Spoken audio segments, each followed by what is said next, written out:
হিমাচল প্রদেশের মানালি রিয়াস নদীর তীরে কুলু জেলার বরফে ঢাকা এই শহর যেন প্রকৃতির একটি উপহার। প্রকৃতিপ্রেমীদের জন্য এই শহর ছবির থেকেও বেশি সুন্দর।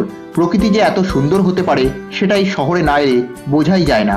যেমন রঙিন ঘরবাড়ি, তেমন রঙিন উপত্যকা, রঙিন আকাশ, রঙিন গাছপালা, এইসব আপনাকে কখন রাঙিয়ে তুলবে বুঝতেই পারবেন না। আমি আপনাদের নিয়ে যাব এই সুন্দর জায়গায়, আর কম খরচের বিনিময়ে ঘুরিয়ে নিয়ে আসব। আপনারা যারা আমার সিমলা যাওয়ার ট্যুর প্ল্যানটি দেখেননি তারা চাইলে সেই ভিডিওটি দেখতে পারেন। আমি ভিডিওটির লিঙ্ক আই বটনে দিয়ে দেবো।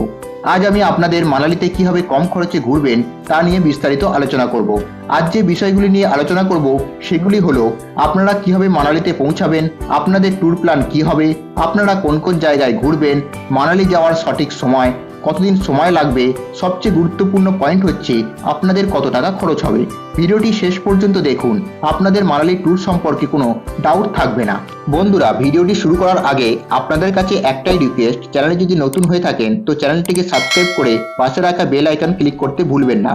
এই রকম ইনফরমেটিভ ভিডিও আমি আমার চ্যানেলে নিয়ে আসি। আপনাদের একটি সাবস্ক্রাইব আমাদের মতন ছোট ইউটিউব চ্যানেলকে এগিয়ে নিয়ে যেতে সাহায্য করে। চলুন ভিডিও শুরু করা যাক। কিভাবে পৌঁছাবেন? কলকাতা থেকে মানালি যাওয়ার দুটি উপায় রয়েছে, এক হলো চণ্ডীগড় হয়ে ও দুই হলো দিল্লি হয়ে। যারা কম খরচে মানালি পৌঁছাতে চান তারা ওল্ড দিল্লি পর্যন্ত এসে কাশ্মীরি গেট থেকে HRTCর বাসে মানালি পৌঁছাতে পারেন।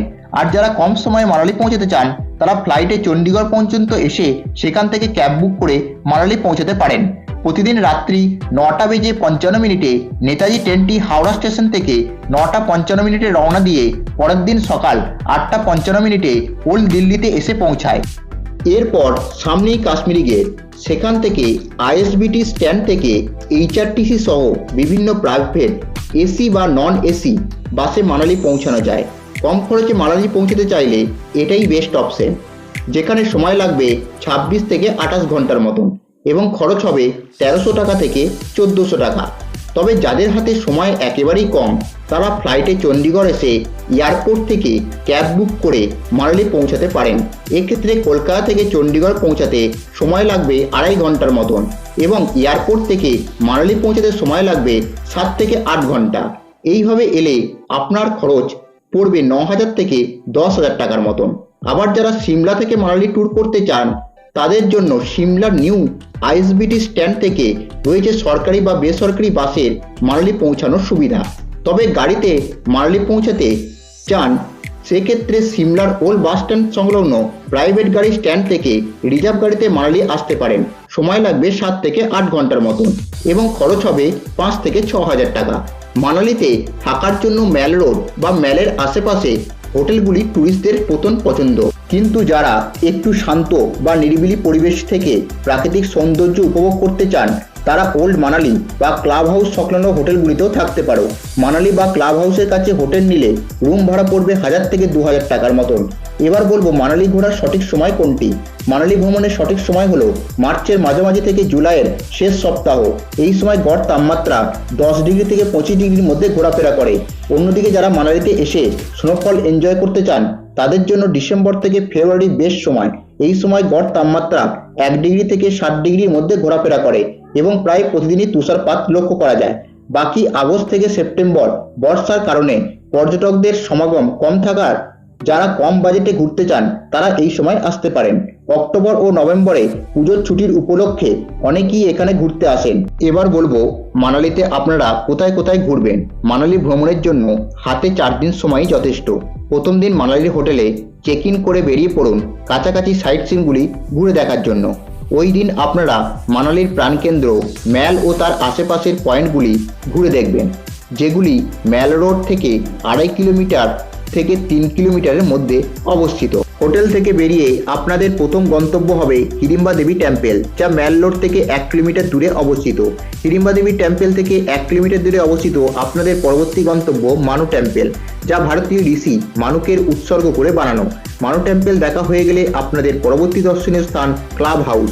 এখানে রয়েছে বিভিন্ন ধরনের অ্যাক্টিভিটি যেমন রিভার ক্রসিং, জিপ লাইনিং ও রয়েছে শপিংয়ের ব্যবস্থা। ক্লাব হাউস দেখা হয়ে গেলে আপনাদের ওই দিনের শেষ দর্শনীয় স্থান বুদ্ধিস্ট মোনাস্ট্রি, যেটা ম্যাল রোডের ওপরই অবস্থিত। মোনাস্ট্রি দেখা হয়ে গেলে সেখান থেকে বেরিয়ে বাকি সন্ধ্যেটা আপনারা ম্যাল মার্কেটে ঘুরে কাটিয়ে দিন। এখানে বলে রাখি, যারা লোকাল সাইট সিনগুলি অটো করে ঘুরে দেখবেন তারা 500 থেকে 600 টাকার মধ্যে রিজার্ভ অটো পেয়ে যাবেন। দ্বিতীয় দিন আপনারা সকাল সকাল বেরিয়ে পড়ুন সোনাং ভ্যালি দেখতে। মানালি থেকে 15 কিলোমিটার দূরে এই সোনাং ভ্যালির জন্য আপনারা মাইল রোড থেকে গাড়ি পেয়ে যাবেন। ছোট অল্টো গাড়িতে সোনাং ভ্যালির খরচ 1600 থেকে 2000 টাকা এবং বড় গাড়িতে খরচ 2200 থেকে 2500 টাকা। সিজন অনুযায়ী ভাড়া পরিবর্তন হতে পারে, সেক্ষেত্রে আপনারা আগের দিন গাড়ি বুক করে রাখুন।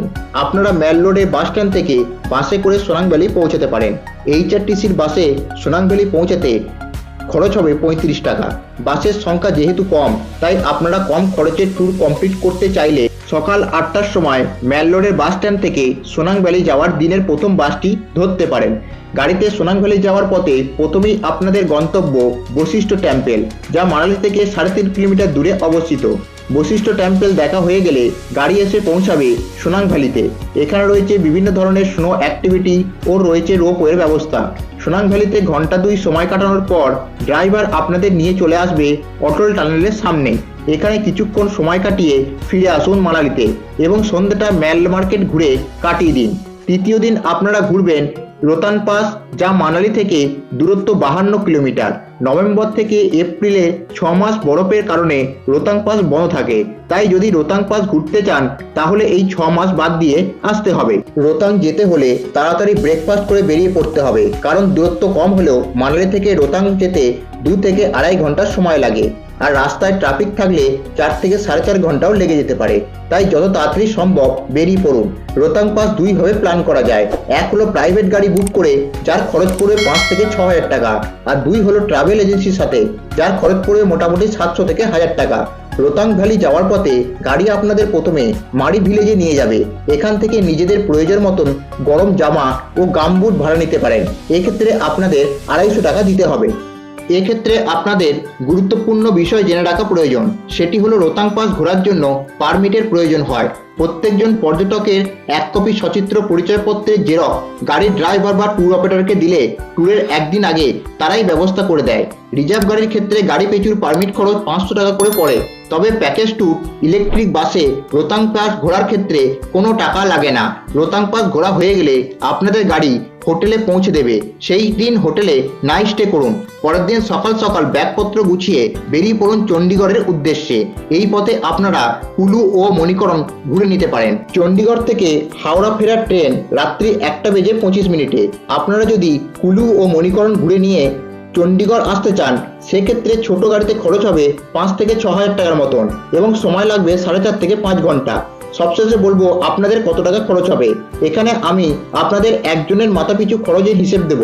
আপনারা যদি 2 জন বা 4 জন মিলে যান, সেক্ষেত্রে খরচ অনেকটা কম হবে, কারণ এক্ষেত্রে হোটেল ও গাড়ির ভাড়া কম পড়বে। এক্ষেত্রে বলে রাখি, যাতায়াত খরচ পড়বে 2045 টাকা, থাকা ও খাওয়া খরচ পড়বে 5000 টাকা, সাইট সিন খরচ পড়বে 1250 টাকা ও এন্ট্রি ফি পড়বে 500 টাকা। টোটাল হবে 8790 টাকার মতো। এই ছিল মানালি ভ্রমণের সম্পূর্ণ ট্যুর প্ল্যান। ভিডিওটি ভালো লেগে থাকলে কমেন্ট করতে ভুলবেন না, আর চ্যানেলে নতুন হয়ে থাকলে চ্যানেলটিকে সাবস্ক্রাইব করার অনুরোধ রইল। ভালো থাকবেন।